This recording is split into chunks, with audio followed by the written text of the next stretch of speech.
वहीं नोएडा में युवक युवराज की मौत को लेकर उत्तर प्रदेश के उप मुख्यमंत्री केशव प्रसाद मौर्य का बड़ा बयान सामने आया है। उन्होंने इस घटना को बेहद दुखद और दुर्भाग्यपूर्ण बताते हुए कहा कि सरकार भी इस घटना से आहत है।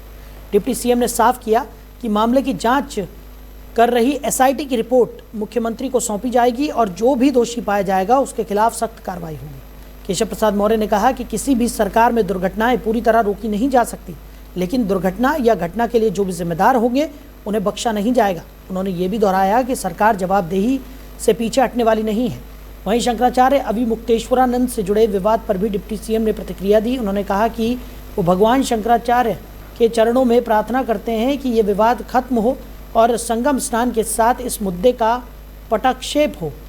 केशव प्रसाद मौर्य ने कहा कि अविमुक्तेश्वरानंद राजनीतिक व्यक्ति नहीं बल्कि एक संत हैं और उनकी भावनाओं का सम्मान किया जाना चाहिए। उन्होंने कहा कि सरकार और समाज की भावना यही है कि विवाद खत्म हो और देश शांति की राह पर आगे बढ़े। यह बयान उस वक्त सामने आया जब डिप्टी सीएम गाजियाबाद में आयोजित स्नेह मिलन कार्यक्रम में शामिल हुए थे।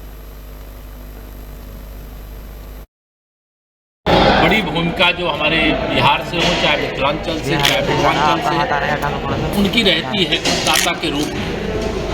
सबसे पहले तो मैं उनको अपील करूंगा कि सभी जो यहाँ पर निवास करते हैं, गाजियाबाद में हो, चाहे वह नोएडा में हो, चाहे वह दिल्ली में हो, जहाँ अस्थायी रूप से निवास कर गए, वहाँ के मतदाता के रूप में जो इस समय मतदाता सूची में शामिल होने के लिए फार्म को भरने का अवसर आया है, चुनाव आयोग जो मतदाता सूची शुद्धिकरण का अभियान चला रहा है उसका हिस्सा बने और बढ़ करके उसमें हिस्सा ले और यहाँ जहाँ मतदाता के रूप में अपना मतदान करते रहें यहाँ पर मतदाता बने रहें। और आने वाले समय में 2027 क्योंकि उत्तर प्रदेश का विधानसभा चुनाव है और हम पूरे विश्वास से ये कह सकते हैं कि हम 2027 में 2017 दोहराएंगे। समाजवादी पार्टी का उत्तर प्रदेश की राजनीति में भविष्य अंधकार में है।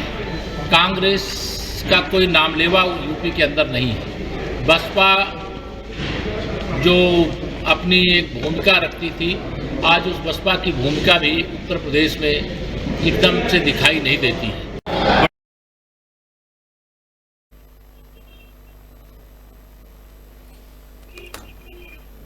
तो खबर पर ज्यादा जानकारी के साथ हमारे सहयोगी अजीत रावत हमारे साथ जुड़ गए।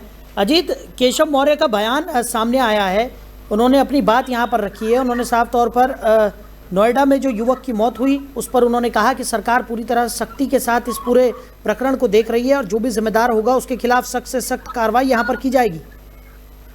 जी देखिए, बिल्कुल मैं आपको बताऊंगा कि उत्तर प्रदेश के उप मुख्यमंत्री केशव प्रसाद मौर्य का गाजियाबाद दौरा था, जिस कार्यक्रम में वो पहुंचे थे उसमें उनसे मीडिया कर्मी द्वारा जो सवाल पूछा गया था, पहला सवाल उनसे यही था कि नोएडा में युवराज की मौत पर किस तरीके से आपको इसका जवाब जो है वो मानते हैं। तो उन्होंने साफ तौर पर कहा कि नोएडा में युवराज की मौत पर बहुत दुखद और दुर्भाग्यपूर्ण घटना है। आपको भी मतलब इन्होंने ये साफ कर दिया कि जो भी जिम्मेदार है एसआईटी की रिपोर्ट मुख्यमंत्री को सौंपी जाएगी। जो जिम्मेदार होंगे उन पर पूरी तरीके से पूर्णता से कार्रवाई की जाएगी। हमारी सरकार में आप सबका ध्यान जो है वो रखा गया है, घटना ऐसी नहीं हो। हमारी सरकार आने के बाद दुर्घटना नहीं होगी और दुर्घटना जो है वो नहीं हो सकती है। हम इसको लेकर स्वीकार करते हैं। उन्होंने इस बात को स्वीकार भी किया और घटना कोई और होगी इसके अलावा इसकी जिम्मेदारी जो है उन्होंने बताया कि सुनिश्चित किया कि कार्रवाई जो है वो उन पर होगी। जो जिम्मेदार व्यक्ति हैं, जो जिम्मेदार अधिकारी हैं, जो जिम्मेदारी जिसकी भी बनती है एसआईटी के रिपोर्ट के आधार पर कार्रवाई जो है उनको बख्शा दिया जाएगा, उनको करा जाएगा।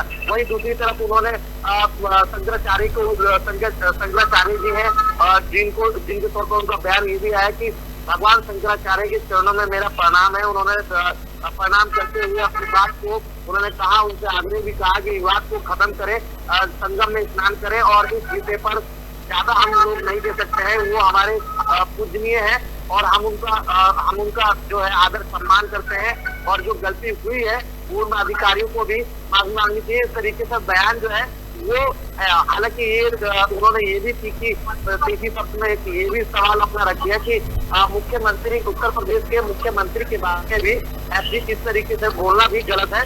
मगर उन्होंने ये कहा कि शंकराचार्य जी हमारे बहुत बड़े पूजनीय हैं और उनका हम सम्मान करते हैं, हम उनके चरणों में प्रणाम करते हैं। इस तरीके से उन्होंने अपनी बात रखी और इसी के साथ राजनीतिक क्षेत्र के लोग हैं उनकी भावना पर संत के रूप में वह जो भी बोलते हैं हम उनको सर झुका के प्रणाम करते हैं। जो विवाद हम पूर्ण चरणों में उनको प्रणाम करते हुए विरोध को समाप्त करके संगम स्नान करके देश के लोग चाहते हैं कि वो स्नान करें। इस तरीके से उनकी प्रतिक्रियाएं थी। और मतलब केशव प्रसाद मौर्य उत्तर प्रदेश में कैबिनेट मंत्री सुनील शर्मा के बिहार और पूर्वांचल लोगों के स्नेह मिलन कार्यक्रम में ये आए थे। कई ऐसे कार्यक्रम भी थे जिसमें उन्होंने शिरकत की थी। और इसी के साथ सुनील शर्मा जहाँ पर ये पूरा कार्यक्रम किया जा रहा था वहाँ पर बटेंगे तो बटेंगे, एक रहेंगे तो खूब रहेंगे जैसे होर्डिंग कार्यक्रम, इस कार्यक्रम में स्थल भी लगाए गए थे, ये पोस्टर जो है वो लगाए गए थे। इससे साफ तौर पे संदेश दिया जा रहा था कि हिंदू कहीं ना कहीं एक रहे और सेफ रहे। तो इस तरीके की पूरा जो मुख्यमंत्री का दौरा जो रहा वो बहुत ही भाजपा के लिए शानदार है। लगातार कई कार्यक्रम ब्रजेश पाठक उप मुख्यमंत्री वो भी अब लगातार गाजियाबाद का दौरा कर रहे हैं। तो ये कहीं ना कहीं 2027 की भी अगर कहे तो बीजेपी के चुनाव के लेकर के भी बात हो सकती है। बिल्कुल। और अजीत, यहाँ पर देखा भी जा रहा था कि संत समाज जो है वो अभी मुक्तेश्वरानंद के समर्थन में उतर आया था, जिसके बाद सरकार के लिए बेहद ज़रूरी हो जाता है कि जल्द से जल्द इस मुद्दे का समाधान यहाँ पर निकाला जाए, क्योंकि लगातार ये मुद्दा गरमाया हुआ नज़र आ रहा है। और जो संत समाज है उसकी नाराज़गी भी सरकार के लिए बेहद घातक साबित हो सकती है आने वाले चुनाव के मद्देनज़र भी। देखिए, सबसे महत्वपूर्ण बात मैं आपको बताऊंगा कि इसमें यूजीसी को लेकर के भी बहुत बड़ा जो दाव है वो फिलहाल क्षत्रिय समाज जो है वो देखा जा रहा है कि क्षत्रिय समाज और स्वर्ण समाज जो है वो काफी ज्यादा आक्रोश है। और आक्रोश में जगह जगह पर आज जिले में भी कई जगह वो अपना प्रयोग प्रदर्शन दर्ज कर रहे हैं। और इसी के साथ तो कुछ क्षत्रिय और स्वर्ण समाज जो है वो जिला कलेक्ट्रेट गाजियाबाद भी पहुंच रहा है। तो कहीं ना कहीं देखिए दाव जो है वो काफी ज्यादा बीजेपी के 2027 के चुनाव को लेकर के ये भी अपनी अपनी कुर्सी की पेटी जो है वो सभी जो भाजपा के नेता है वो बांधते हुए दिख रहे हैं कि कहीं ना कहीं कोई गलती ना हो जाए, किसी तरीके का जो मतभेद है वो उसे बिल्कुल पूर्ण रूप से खत्म करके जो संत समाज में एक संदेश देना चाह रहे हैं केशव प्रसाद मौर्य, उससे ये साफ तौर पर जाहिर होता है कि वो किसी से भेदभाव नहीं करना चाहते हैं। कोई भी जो विवाद चल रहा है उसे पूर्ण रूप से खत्म करना चाह रहे हैं। तो ये पहल है उप मुख्यमंत्री केशव प्रसाद मौर्य की तरफ से। बिल्कुल। चलिए अजीत, हमारे साथ जुड़ने के लिए, इस तमाम जानकारी के लिए आपका बहुत शुक्रिया।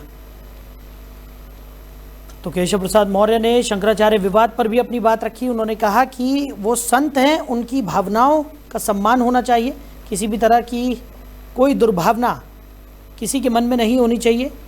और उन्होंने कहा कि किसी भी सरकार के समय में दुर्घटनाएं हो सकती हैं, लेकिन दुर्घटनाओं के पीछे की जो वजह है उसका समाधान करना बेहद ज़रूरी है। और जो भी दोषी पाया जाएगा उसके खिलाफ भी कड़ी से कड़ी कार्रवाई यहाँ पर की जाएगी। उन्होंने ये सारी बातें नोएडा में जो युवक की मौत हुई उस के परिप्रेक्ष्य में कही।